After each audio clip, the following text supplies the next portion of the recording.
मृत्यवे ब्रह्मविद्याचार्याय नचिकेतसे च।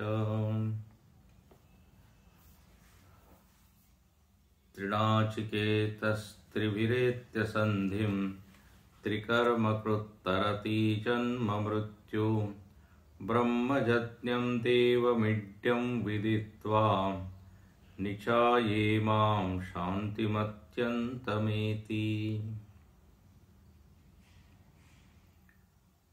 अत्यंत महत्वपूर्ण मंत्र जिसकी हम चर्चा कर रहे हैं पिछले 2 दिनों से। इस मंत्र में साधक को क्या करना चाहिए इसका निर्देशन श्रुति करती है। नचिकेता के माध्यम से, नचिकेता के उदाहरण से। यहाँ पर बताया ये गया कि जो व्यक्ति अपने दृष्टि को व्यापक करता है,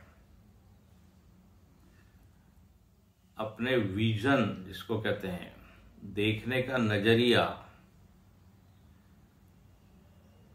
उसको जो बढ़ाता है उसके जीवन में उत्तम फल की प्राप्ति उसको होती है। सबसे उत्तम फल यदि कुछ जीवन में है तो वह है परम शांति।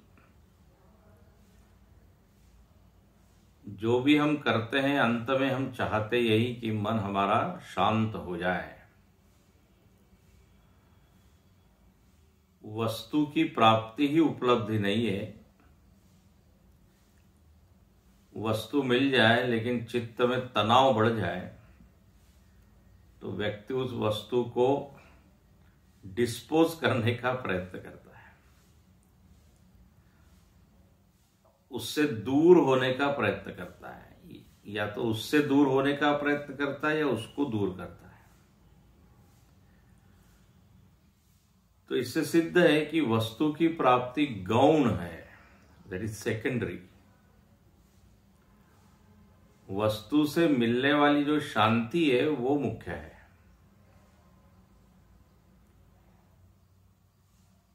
वस्तु एक माध्यम बन जाती है। सामान्यतः व्यक्ति को लगता है कि वस्तु की प्राप्ति के लिए ही कर्म करना है, साधना करनी है। लेकिन यहां पर जिस तरह से वर्णन है उससे स्पष्ट दिखता है कि वस्तु या पद या धन ये केवल ऊपरी ऊपरी चीजें हैं। उसके अंतरंग में जो चीज बैठी हुई है वो है शांति या अशांति। तो शांति की कीमत सबसे ज्यादा है, बहुमूल्य शांति। लोग जो है वस्तु को लेकर कीमती जो चीज है शांति, उसको छोड़ देते हैं। ये बहुत देर से समझ में आता है जीवन में। इतना तनाव, टेंशन, स्ट्रेस, ये सब लेके वो जीते हैं। किसके लिए? बोले उससे पैसा मिलेगा। पैसे से क्या? बोले हम सुविधाएं जुटाएंगे, और जुटा के क्या मिलेगा? फिर शांति मिलेगी। ऐसा लोगों का प्राय इस तरह की समझ होती है। लेकिन हकीकत में कुछ उल्टा ही होता है। तो अर्थ यहां पर यह है कि यदि परम फल शांति ही है तो उसका उपाय क्या है, साधन क्या है? तो मंत्र यहां पर संकेत करता है, 2 चीज है, विदित्वा और निचाय्य। जानो, पहले जानो, अपनी प्रमा ठीक करो। किसको जानो? तो बोले देव को जानो, ब्रह्मज को जानो, इस विराट को जानो, विराट। और केवल जानो ही नहीं, निचाय शब्द का अर्थ देखा था कि आत्मरूपेण दृष्ट्वा, कल हमने इसके ऊपर अंडरलाइन आपको करवाई थी, आत्मरूपेण दृष्ट्वा विराड़ भावापत्ति हो जाए, विराड़ाभिमान की प्राप्ति हो जाए। ये क्या है? ये साधन है अतिशय शांति प्राप्त करने का। इसलिए प्रारंभ में हमने कहा कि जितनी दृष्टि व्यापक उतनी शांति ज्यादा, जितनी संकीर्णता जीवन में रहेगी उतनी ही वो राग द्वेष को बढ़ाएगी, पक्षपात कराएगी। और ये कोई भी जो वृत्तियां हैं ये शांति की सहायिका तो नहीं है, शांति की विरोधी वृत्ति है। जहां राग द्वेष आ जाएगा, संकीर्णता आएगी, चित्त में शांति कैसे आएगी? ये तो ऐसे ही, ऐसे अग्नि के साथ में रहकर हम चाहें कि शीतलता मिले, ये सब ज्वलनात्मिका वृत्ति है, जलाने वाली वृत्तियां हैं। अंधेरे में रहकर हम चाहें कि हमको सब चीजें स्पष्ट दिखाई दे, ये केवल स्वप्न मात्र है। तो यहां पर कहते हैं उसके लिए जो उपाय है वो आप कीजिए, तो आपको कोई रोक नहीं सकता। तो विराट भावापत्ति, यहां पर ये एक बहुत बड़ा विषय भाष्यकार ने सामने रखा, दिखा कि आत्मभावेन, आत्मभावेन दृष्ट्वा, हम इस विराट से कटे पिटे हैं, अलग हैं, बोले इससे ज्यादा लाभ होने वाला नहीं है। आखिर हम इस विराट से जुड़े हुए हैं। विराट के बिना जरा बताइए, एक क्षण भी हम जी सकते हैं? जल हम ले रहे हैं विराट से, हवा, प्रकाश, अन्न, सब तो उसी के बल पे है। अब अपने शरीर का एक अवयव है, उंगली है, वो कहे कि मेरा तो अलग अस्तित्व है, इस विराट से मैं अलग रहूंगी, इस शरीर से अलग मैं रहूंगी, वो उंगली यदि ऐसा कहे तो जी पाएगी वो? उसका भला इसी में है कि वो शरीर के साथ रहे, शरीर से जुड़ी रहे, शरीर को अपना स्वामी माने, शरीर से तादाद में रखे, अवयव का कर्तव्य है अवयवी के साथ जुड़े रहे और उसकी सेवा करें, उसके साथ आत्म भाव से रहे कि मैं ये पूरा शरीर हूं, इस शरीर के कारण मैं हूं।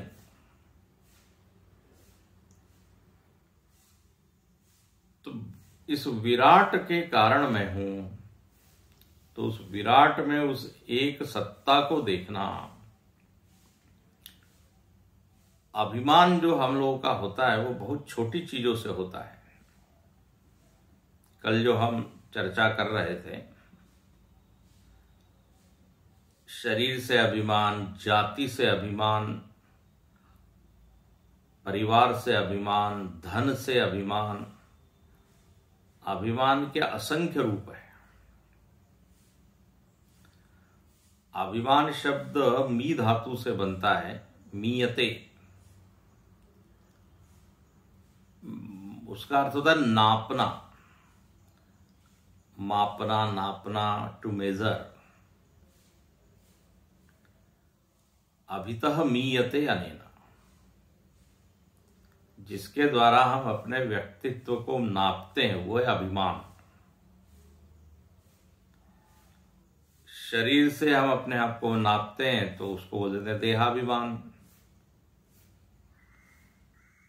हमारा परिचय हम प्रांत की दृष्टि से देते हैं तो प्रांताभिमान। देश की दृष्टि से देते हैं राष्ट्राभिमान।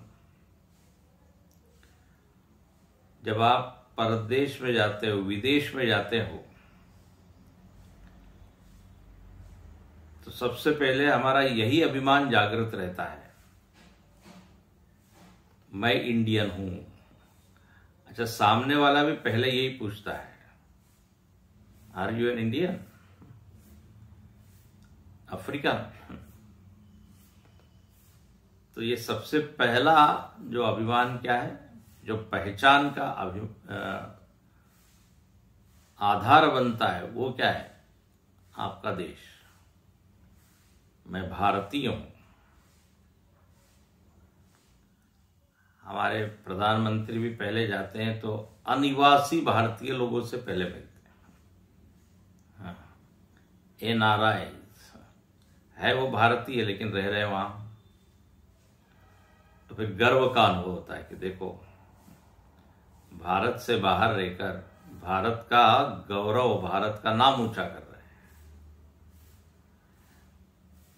तो भारतीयता का एक अभिमान। अच्छा, फिर जब उस देश में रहने वाले व्यक्ति से थोड़ी और पहचान होती है, फिर हम दूसरी जो हमारे परिचय हैं, अभिमान है, उनकी चर्चा करते हैं। मैं इंजीनियर हूं, मैं इस कंपनी में काम करता हूं, इस पद पर हूं, है ना। ये अब थोड़े सेकंड लेवल के जो अभिमान है। पहला क्या, मैं भारतीय हूं। फिर धीरे से मैं ब्राह्मण हूं और मैं ठाकुर हूं, ये सब आता है। जब परिचय होता है और अधिक गाढ़ा। अरे बोले, आप भी उसी गांव के हैं, हम भी उसी गांव के हैं। ग्रामाभिमान। तो जो अंतरंग, जो थोड़े भीतर वाले अभिमान है, वो बाद में आते। पहला परिचय तो प्रायः बाहर जाने पर देश का होता है। समाज में जो हम व्यवहार करते हैं, उसमें भी इसी तरह के अभिमान के द्वारा अपना परिचय हम कराते रहते हैं। तो यहां पर लिखते हैं कि भाई, जो आप अभिमान कर रहे हो, जिससे तादात्म्य में आपने किया है, वो घातक है या हितैषी है, हितकारी है, वो आप देखिए। जो हमको तोड़ तोड़ दे छोटे छोटे भागों में, बोले वो अभिमान काम का नहीं है। जो जोड़ दे, समग्रता जिसमें आए, समरसता है, तो बोले वो अभिमान ज्यादा हितकारी है। अच्छा, ये अभिमान में भी एक बात बताएं, शायद कल बताया कि नहीं, मुझको मालूम नहीं है। एक वैध अभिमान होता है, एक अवैध। वैध मतलब जो हमने अपने कर्म से सिद्ध किया है, अपने प्रयत्न से, अपने क्रिया से, अपने व्यवहार से जो हमने अभिमान सिद्ध किया, वो तो वैध है। और जो कटता नहीं है, जो रहता है, बाधित नहीं होता, उसको कहते हैं। झूठा सिद्ध नहीं होता है। जैसे अहम इंजीनियर, मैं इंजीनियर हूं, यदि मैंने ठीक ठाक पढ़ाई करके डिग्री प्राप्त की है, तो ये अभिमान वैध अभिमान है। ये हमारे कर्म का परिणाम है ना। कल बताया था, अभिमान किसी न किसी कर्म का परिणाम होता है, उसी से सिद्ध होता है। तो मैंने 5 साल पढ़ाई की, परीक्षाएं दी बिना चीटिंग के सफल हुआ, तो जो एक वृत्ति आई, हाँ, जो भाव बना, वो क्या है? तो बोले वो अहम इंजीनियर। तो इस तरह से जब ये वृत्ति आती है तो उसको कहते हैं कि हाँ, वैध अभिमान। अच्छा, अवैध अभिमान क्या है? उसको मिथ्या अभिमान भी कहते हैं। उसका अर्थ है कि आप जो हो नहीं वो दिखा रहे हैं, जो हो नहीं, विद्वत्ता है नहीं मुझ में, लेकिन मैं ये दिखा रहा हूं मैं विद्वान हूं। शायद कल मैंने चर्चा इसकी की थी। तो ये मिथ्या अभिमान उसको कहते हैं जो बाधित हो जाए और जिसको कोई चैलेंज कर सके, हाँ, वो तो क्या हो जाएगा? वो मिथ्या अभिमान। अब मैं असली वासुदेव कृष्ण हूं। अब बताइए, अब ये अभिमान कभी टिका रहेगा क्या? पौंड्रक राजा ने अपने दूत को भेजा कृष्ण भगवान के पास और कहा कि जाओ बता दो उसको, द्वारका में रहने वाला जो है कृष्ण असली मैं हूं, और यदि उसको सिद्ध करना है कि वो असली तो मेरे से युद्ध करे। अब बताइए, एक कदम आगे। भगवान ने सुना, बड़ी हंसी आई जोर से। उन्होंने कहा ठीक है, इसकी चुनौती को हम स्वीकार करते हैं। वो कथा लंबी है। तो अर्थ क्या है? जो अभिमान है नहीं, जो बाधित हो जाए, वो मिथ्या अभिमान। इसलिए कहानी में बार बार आता है मिथ्याभिमान का त्याग करें, ये शब्द आता है। मिथ्याभिमान, मिथ्याभिमान जो आपके प्रयत्न से सिद्ध नहीं है। पंचतंत्र में एक कथा आती है, वो एक लोमड़ी या कोई भेड़िया होता है, वो एक नीले रंग के हौद में गिर गया। नीले रंग के, नीला नीला नीला हो गया वो। अब जितने भी प्राणी थे, वो प्राणी बोले अरे ये कोई नया जानवर आया है, कोई दूसरे लोक से आया है। वो था वो भेड़िया। अब सब लोग उससे डरने लगे, बोले ये कोई नया प्राणी है। यहां तक कि शेर, चीता भी उससे घबराने लगा, बोले ये कौन है। अब इसमें भी ये अभिमान आ गया कि मैं एक नया प्राणी हूं, और उसने ये देखा कि सब लोग हमसे डर रहे हैं, उसको बड़ी खुशी हो रही है। लेकिन कहते हैं रात में एक भेड़िया, वो चिल्लाते हैं रात में, गीदड़ भेड़िया, वो आवाज आई तो इसने भी अपनी आवाज निकाली। जब इसकी आवाज उस प्राणी से मिल गई, भेड़िया से, अन्य भेड़िया, अरे बोले ये तो हमारा वाला ही है। शेर जो है उसको बड़ा लज्जा हुई कि अरे मैं इससे डर रहा था, जो कि सच में तो ये भेड़िया है। तो उस भेड़िए का जो मिथ्या अभिमान था वो क्या हो गया? प्रकट हो गया। तो ये कहानियों में ये बताया कि आप जो हैं, हाँ, वो सामने रखिए। तो वैध अभिमान ही धोके, अहम भारतीय, हाँ, मैं किसी प्रदेश का हूं तो मैं Punjabi, I am Odia, okay, but मैं वहां का हूं नहीं और दिखा रहा हूं। तो यहां पर कहते हैं कि आप इस अभिमान के ऊपर जरा विचार कीजिए। ये चिंतन का विषय, प्राय इसके ऊपर हम ध्यान देते नहीं बिल्कुल, लेकिन यहां पर कहा कि आप क्या बन जाए, विराट बन जाए, ये सबसे बढ़िया उपलब्धि। अच्छा, ये एक दिन में नहीं होती, ये धीरे धीरे इसका विस्तार करना पड़ता है। और जब विस्तार होता है तो क्या है, आत्मभावेन निज प्रभु में देखो जगत केहि सन करो विरोध। निज प्रभु में, बोले उस प्रभु का ही मैं रूप हूं, भाग हूं। प्रभु मैं वो देखने लगता है, उस प्रभु की नजर से अपनी नजर को मिला लेता है। मैं कटा पिटा अलग एक छोटा सा जीव ऐसा नहीं हूं, विराट रूप में हूं।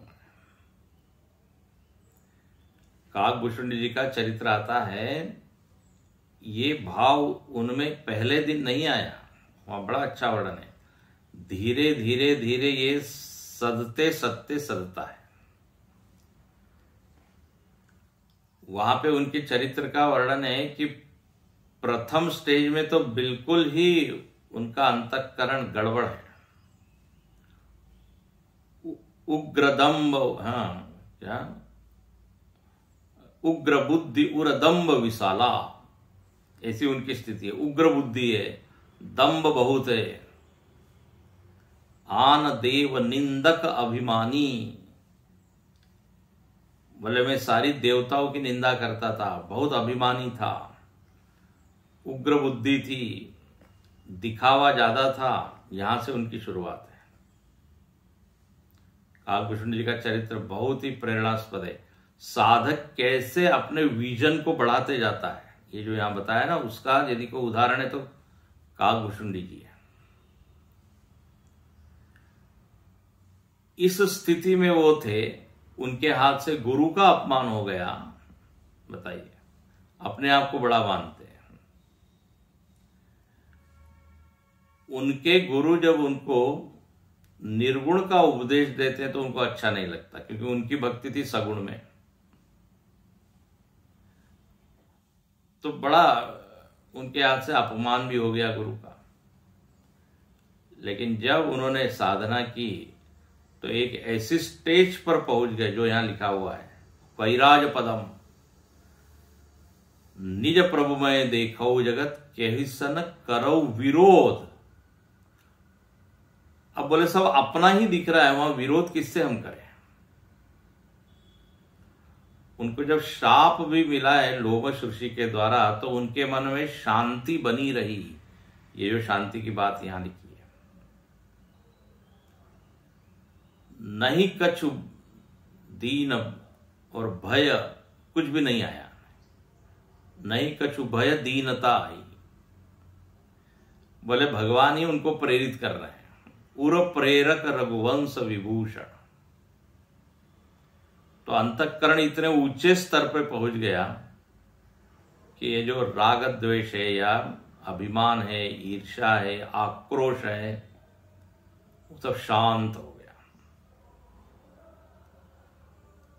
ये वैराज पद की उपलब्धि है। अभिमान को बढ़ाने का ये फल है। इसलिए यहां लिखते हैं अंतिम वाक्य में, जो कल हमने पढ़ा था, वैराजम पदम ज्ञान कर्म समुच्चय अनुष्ठानेन प्राप्नोति। आखिर इतनी ऊंचाई प्राप्त कैसे होती है, तो बोले ज्ञान कर्म अनुष्ठानेन। ज्ञान और कर्म दोनों होना चाहिए।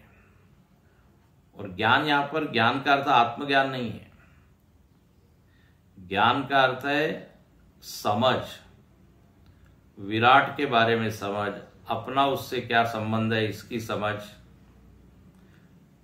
दृष्टि की व्यापकता, ये अर्थ है यहां पे ज्ञान। और ज्ञानानुसार कर्म, देखो ऐसा है, ज्ञानानुसार कर्म होता है और कर्मानुसार ज्ञान होते जाता है। जैसे जैसे आप कर्म करते हैं, ये हम सबका अनुभव है, आप बिजनेस कर रहे हैं, वो कर्म करते हैं तो उस बिजनेस के बारे में और ज्यादा ज्ञान होने लगता है कि नहीं। कर्मानुसार ज्ञान, उसमें और कुशलता आने लगती है, प्रवीण बन जाते हैं, एक्सपर्ट होने लगते हैं।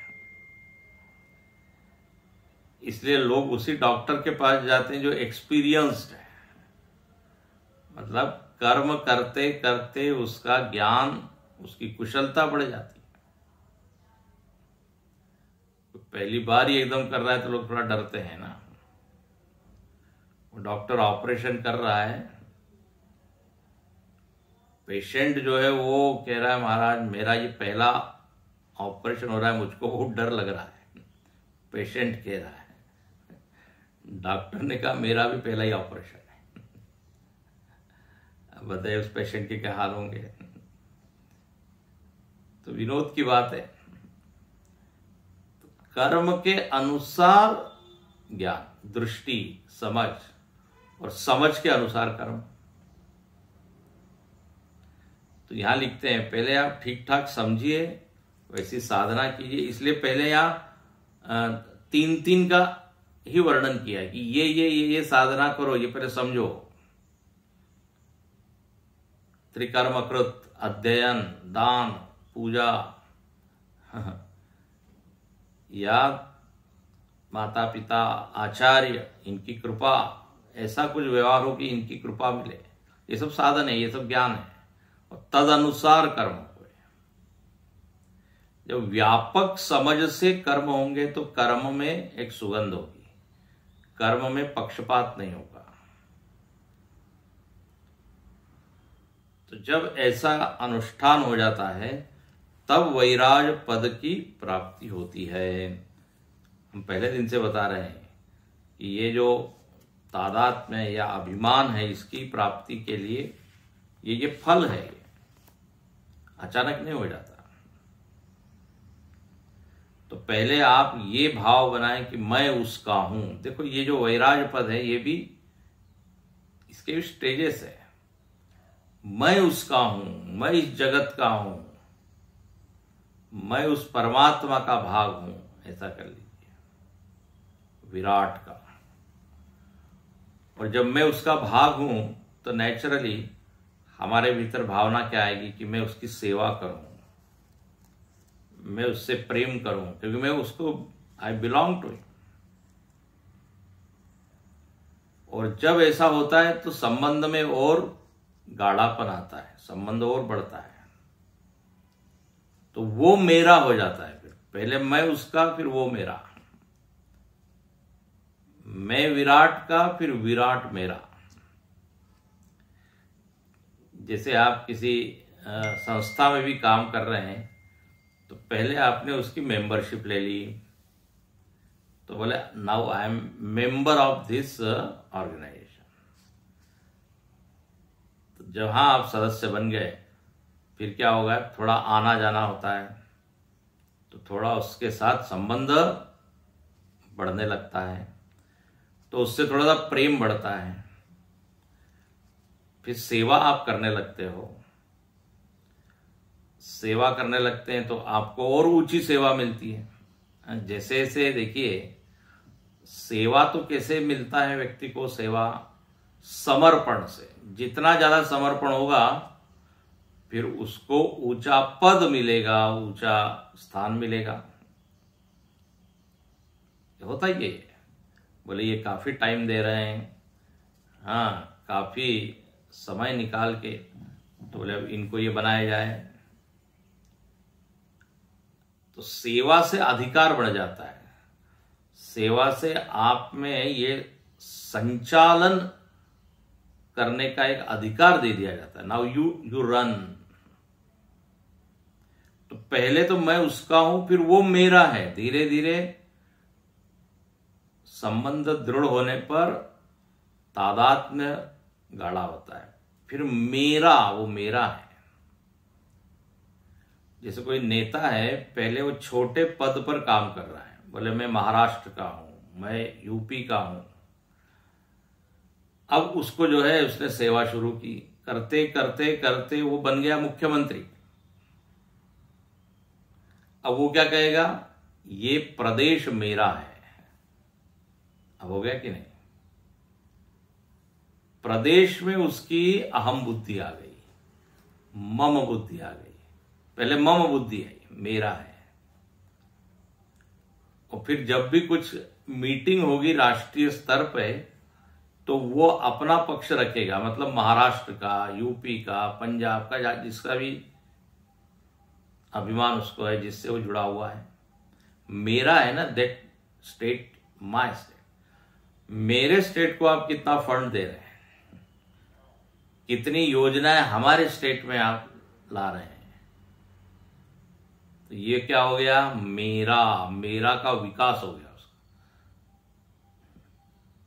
और धीरे धीरे इतना उसका तादाद में हो जाएगा कि मैं ही वो प्रदेश हूं। तो फिर प्रदेश का कोई एक भी व्यक्ति दुखी होगा तो उसको लगेगा मैं दुखी हूं, एक भी घटना घटेगी तो उसको लगेगा कि मेरे साथ ये घटना हो, इतना तादाद में हो जाता है। तो देखो स्टेजेस में, पहले मैं उसका हूं, वो फिर मेरा है, फिर वही मैं हूं।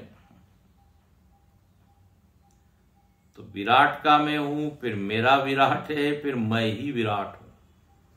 ये वैराज पदम, ये बार बार आ रहा है यहां पे, अभी आगे भी आएगा।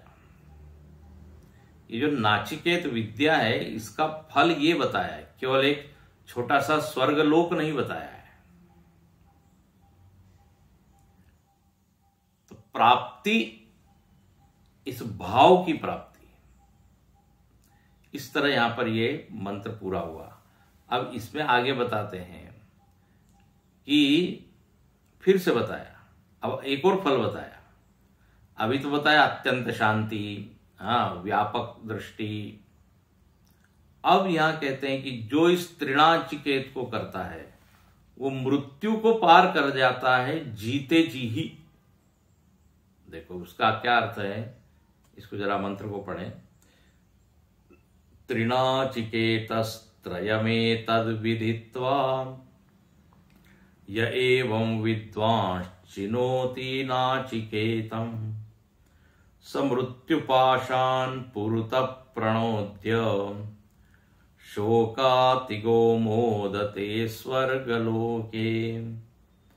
तृणाचिकेतस्त्रयमेतद्विदित्वा य एवं विद्वांश्चिनोति नाचिकेतम् समृत्युपाशान् पुरतः प्रणोद्य शोकातिगो मोदते स्वर्गलोके।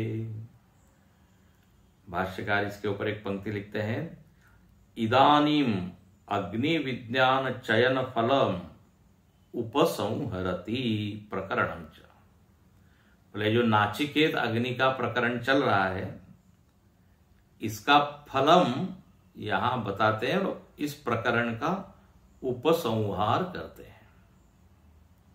तो बोले जिसने तृणाचिकेत, फिर से उस नाचिकेत विद्या का 3 बार क्या किया, अनुष्ठान किया। तृणाचिकेत, और तृणाचिकेतस्त्रयम् एतद् विदित्वा, जान करके उसने क्या किया, चयन किया, अनुष्ठान किया। वह जो नाचिकेत विद्या का चयन करने वाला है उसको यहां बोल देते हैं विद्वान है वो। यह एवं विद्वान चिनोति नाचिकेतम। चिनुते का अर्थ क्या है, चयन करना। इसका चयन करना, तो उस यज्ञ यागादि के लिए जो नाचिकेत विद्या से संपन्न किया जाता है, उसमें लगने वाली ईंटें, पीछे आपको बताया था, या जो उसकी संख्या है, जो उसका प्रकार है, कौन सी ईंटें होनी चाहिए, इन सबको जो जानता है और तदनुसार करता है, तो बोले उसको क्या मिलता है, समृत्युपाशान् पुरतः प्रणोद्य सह विद्वान। वो तृणाचिकेत, उसका नाम क्या हो गया, तृणाचिकेत।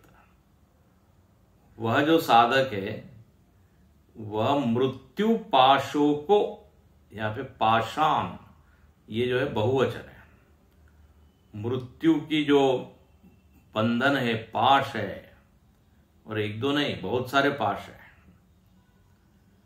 उन पाशों को प्रणोद्य, प्रणोद्य मतलब तोड़ करके, नष्ट करके। अच्छा, कब नष्ट करता है? पहले ही, पुरतः। पुरतः मतलब जीवित रहते हुए ही, मरने के पहले। जीवित रहते ही मृत्यु के पाशों को वो नष्ट कर देता है। ओहो। और उसको क्या मिलता है? शोकातिगो, शोक के परे चले जाता है। शोक निवृत्ति होती है one hand, and other hand मोदते स्वर्गलोके। मोदते, प्रसन्नता की अनुभूति होती है। शोक तो चला गया और सुनसान सन्नाटा रह गया, ऐसा नहीं। पॉजिटिवली, सकारात्मक रूप से उसको क्या मिलता है? तो बोले प्रसन्नता। शोकातिगो मोदते स्वर्गलोके। देखो, बिल्कुल यही वाक्य नचिकेता ने शुरुआत में बताया था, जब स्वर्ग का उसने वर्णन किया था। स्वर्गे लोके न भयम किंचनास्ति, न तत्र जरया बिभेति, उभे तीर्त्वा शनाया पिपासा। शोकातिगो मोदते स्वर्गलोके, ये नचिकेता ने बोला था स्वर्ग का वर्णन करते वक्त। यमराज ने भी बिल्कुल वही बोल दिया। बोले आपको जो स्वर्ग के बारे में जानकारी है, सूचना है, वो बिल्कुल ठीक है। उस विद्या के फल के बारे में जो आपने इंफॉर्मेशन दी थी, जानकारी दी थी, मैं उसका समर्थन करता हूं। बिल्कुल वही वाक्य हम बोल दिया। पीछे हम देखिए,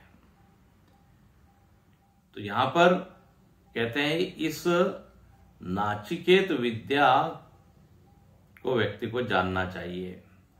अब ये कर्म उपासना का मिला मिला एक रूप है, ये जो विद्या है। ध्यान रखना, ये आत्मविद्या नहीं है। अभी आत्मज्ञान का प्रकरण शुरू हुआ नहीं है। जीव रहते हुए, कल भी हमने कहा था, अधिकतम व्यक्ति क्या प्राप्त कर सकता है? तो बोले विराट भाव को प्राप्त कर सकता है। इसलिए यहां पे फिर से भाष्यकार उसका संकेत करते हैं।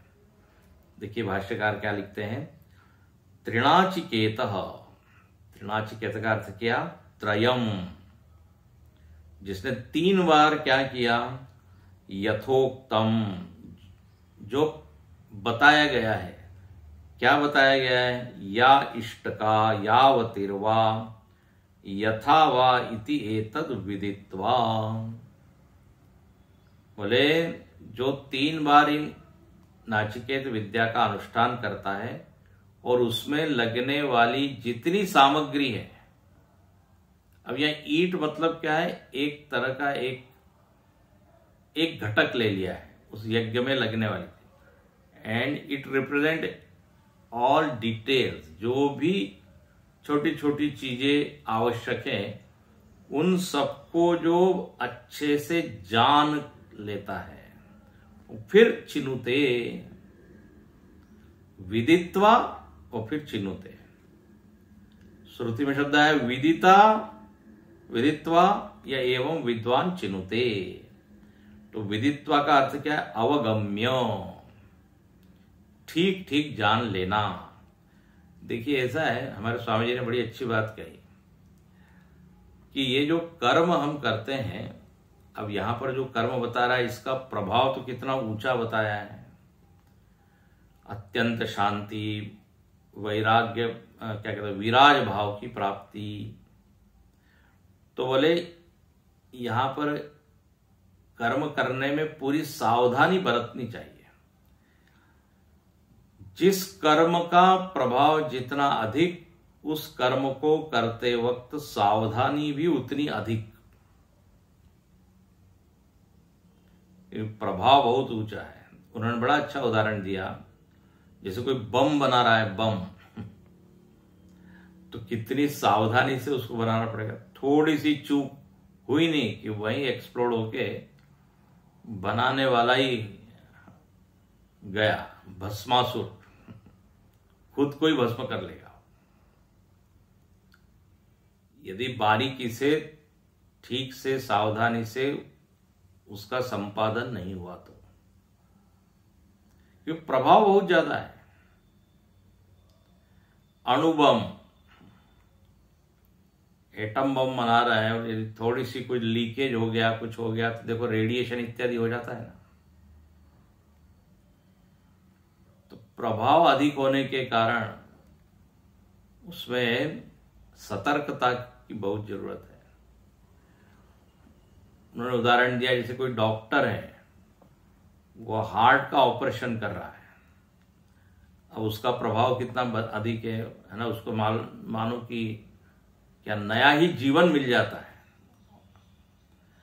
तो वो डॉक्टर को कितनी सावधानी से वो करना पड़ता है। ये नहीं झूमते हुए चले आ रहे हैं, बोले लाओ जरा चाकू छुरा जरा काट देते हैं, ऑपरेशन कर देते हैं। इतना फोकस होना पड़ता है उसमें, इधर उधर कुछ ना देख के पूरा ध्यान एक जगह लगाना पड़ता है, तब जाके उस कार्य में सफलता मिलती है। तो सावधानी की आवश्यकता है। लौकिक कर्म में यदि इतनी सावधानी है और इतने बारीक बारीक डिटेल्स में जाना पड़ता है, तो जो वैदिक कर्म है उसमें भी ये करना पड़ेगा। ये मत बोलिए कि वैदिक कर्म में तो केवल श्रद्धा की ही बात है। कई बार लोग जो है, जो आलसी होते हैं, वो ठीक से जो करना नहीं चाहते हैं, उनके ये वाक्य होते हैं, बोले कैसे भी करो, अब किसी तरह से सामग्री लाए, पंडित जी भी चाहे जैसे मंत्र बोल रहे हैं, विधि का कुछ पालन ही नहीं हो रहा है। अच्छा, फिर लोग कहते हैं कि देखो कर्म का तो कोई फल ही नहीं हुआ, वैदिक कर्म का हमने इतना किया, कुछ फल नहीं हुआ। अरे कर्म का तरीका तो देखिए ना भाई। नहीं, हमने श्रद्धा से किया, श्रद्धा ठीक है, लेकिन ऐसी श्रद्धा क्या काम की जो ठीक से कर्म न कराएं। गुरुजी कहते हैं ये लूली लंगड़ी श्रद्धा है, निकम्मी श्रद्धा है, ये आलस्य का पोषण करने वाली श्रद्धा है। यदि श्रद्धा है तो पूरे बढ़िया से जो जो बताया सब, उन सारे अंग उपांगों का क्या करें, पालन करें, तदनुसार करें। फिर अच्छा, एक वाक्य लोगों के मुख से निकलता है, कर्म ही पूजा है। बस जो कुछ करना नहीं चाहता ना, पूजा इत्यादि, ये यज्ञ आदि कहते बस कर्म ही पूजा है। कहां पे आपको ये मालूम पड़ा है कर्म ही पूजा? बोले ट्रक पे लिखा है, ट्रक प्रमाण है, कर्म ही पूजा है। ये कर्म ही पूजा नहीं है। कर्म तो चोर उचक्का भी करता है, हाँ, असुर भी करता है। कर्म को पूजा बनाना पड़ता है, ध्यान रखिए इसको। कर्म ही पूजा नहीं है। कर्म को एक विशिष्ट भाव से जब किया जाता तब जाके वो पूजा होती है। तो जो लोग कुछ करना नहीं चाहते, पूजा इत्यादि, यज्ञ इत्यादि, वो ऐसा ये वाक्य उठा के पटक देते हैं। ये जरूर वो उपदेश करेंगे, बोले बस हम तो भाई कर्म करते हैं, ये यज्ञ आदि पूजा पाठ ये सब आलसी लोगों का काम है। बताइए, वो उनको आलसी बोल रहे हैं। तो अर्थ यहां पर यह है कि लौकिक कर्म में यदि आप जितना उत्साह, जितनी सावधानी, सतर्कता बरतते हैं, उतनी ही इसमें भी बरतनी चाहिए, उतनी ही श्रद्धा इसमें हो। तो कहते हैं, इसको कहते हैं विदित्वा अवगम्य, ठीक से जानकर। ये ईंटों का बार बार निरूपण आ रहा है। ईंट का अर्थ वही है कि कोई भी स्मॉल डिटेल छूटे ना।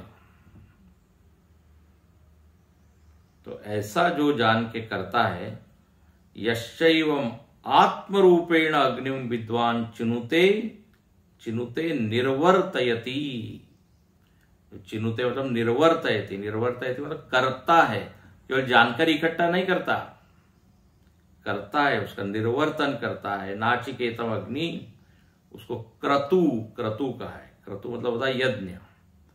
उस नाचिकेत विद्या के द्वारा यज्ञ करता है।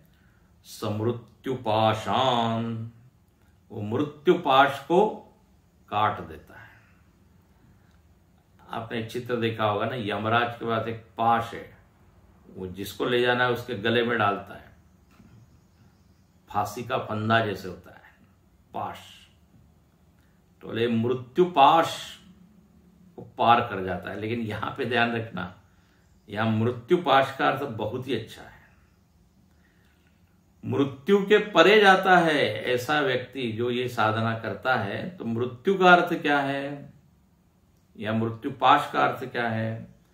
तो मृत्युपाशान अधर्म, अज्ञान, राग द्वेषादि लक्षणान, ये पाषाण का अर्थ किया। पाश मतलब केवल एक रस्सी या बंधन, वो नहीं, बोले जो अधर्म है यही मृत्यु है। अधर्म मतलब यहां पे अधर्म का अर्थ क्या होगा? जो व्यक्ति को छोटा बनाए रखे, जहां क्षुद्रता, संकीर्णता बनी रहे, वही अधर्म है। और ये क्यों हो रहा है? क्योंकि अज्ञान है। इसलिए जुड़े हुए चीजें, अधर्म, अज्ञान, राग द्वेषादि लक्षणान। राग द्वेष वाले लक्षण जिसमें है, अधर्म एक ऐसी चीज है जो राग द्वेष कराती है। पाप, अधर्म मतलब पाप। अज्ञान, अज्ञान मतलब यहां पर क्या होगा? संकीर्णता की दृष्टि, जो अभी अभी हमने अभिमानों की चर्चा की, जिसकी दृष्टि व्यापक नहीं है, वही अज्ञान है यहां पर। तो बोले ऐसे ये जो मृत्युपाश है, जो कि परिणाम में अंततः क्या है? दुख देने वाले हैं। अधर्म, अज्ञान, राग द्वेष, ये उपद्रवकारी सारी वृत्तियां हैं, यही मृत्युपाश है। इसको नष्ट कर देता है नेचुरली। जिसके जीवन में व्यापकता आ गई, जो हमने बार बार अभी तक बताया, उस व्यापक दृष्टि को प्राप्त व्यक्ति ये छोटी छोटी चीजों से तो कहीं बहुत पहले ही क्या हो जाता है? परे हो जाता है। पुरतः, पुरतः, पुरतः शब्द श्रुति का है। पुरतः का अर्थ है अग्रतः, पूर्वमेव शरीर पातात इत्यर्थ। शरीर पात के पहले ही, शरीर गिरने के पहले ही वो इन सारे विकारों से अपने आप को मुक्त कर लेता है। तो यहां मृत्यु का अर्थ याद रखिएगा।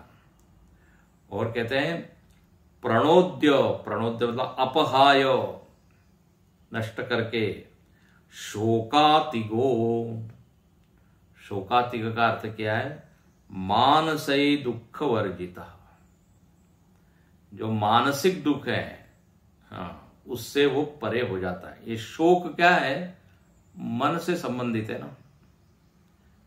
मन में शोक की अनुभूति होती है, घटना बाहर घटती है, उसका फल किधर मिलता है? भीतर। कुछ भी आप काम करो, कुछ भी घटना घटे, अंत में दो ही चीज मिलती है फल के रूप में, सुखात्मक वृत्ति या दुखात्मक वृत्ति। या तो बोलेंगे मजा आया, या बोलेंगे बिल्कुल मजा नहीं आया, है ना।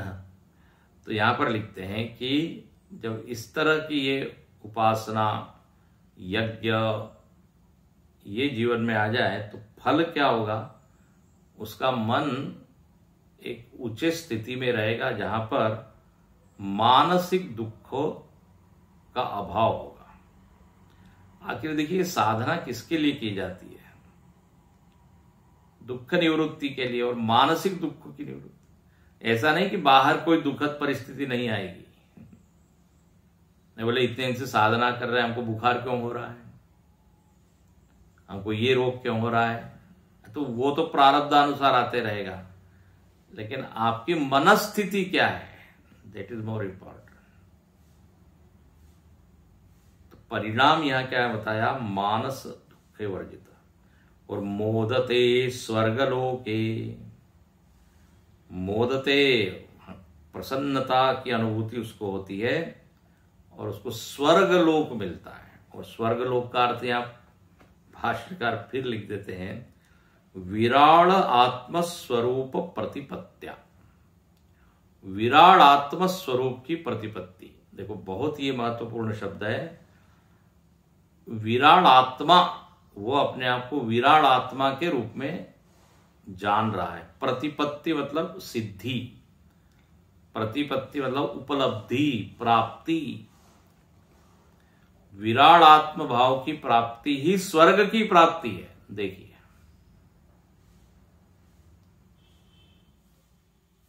स्वर्ग की प्राप्ति मतलब एक विशिष्ट लोक की प्राप्ति नहीं कहा, ये नाचिकेत विद्या का फल क्या बताया, विराट आत्म भाव की प्राप्ति।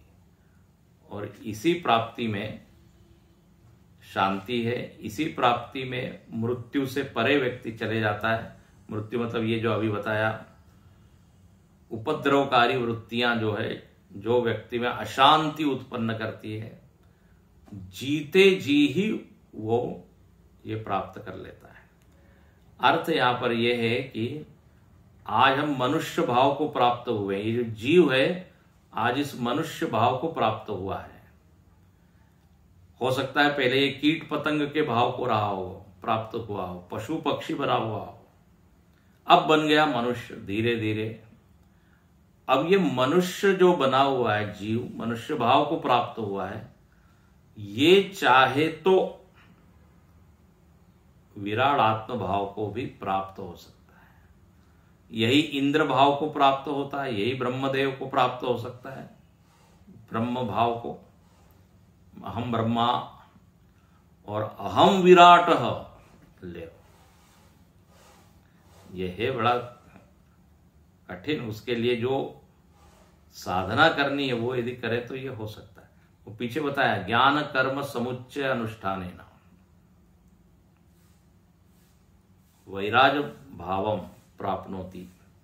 तो यहां लिखते हैं फिर से स्वर्ग लोक की प्राप्ति होती है, मतलब विराट आत्म स्वरूप प्रतिपत्ति। तो इस तरह यहां पर ये जो प्रकरण चल रहा था इसका यहां पर उपसंहार हो गया। देखो इस पूरे प्रकरण का निचोड़ यही है कि हम केवल देह तक ही अपने आप को सीमित न रखें, या जो अपनी जो दृष्टिकोण है, मैं इतना हूं इतना हूं, कूप मंडूक न बने रहे। इतना भी यदि हम पकड़ लें तो भी प्रयोजन पूरा हो गया।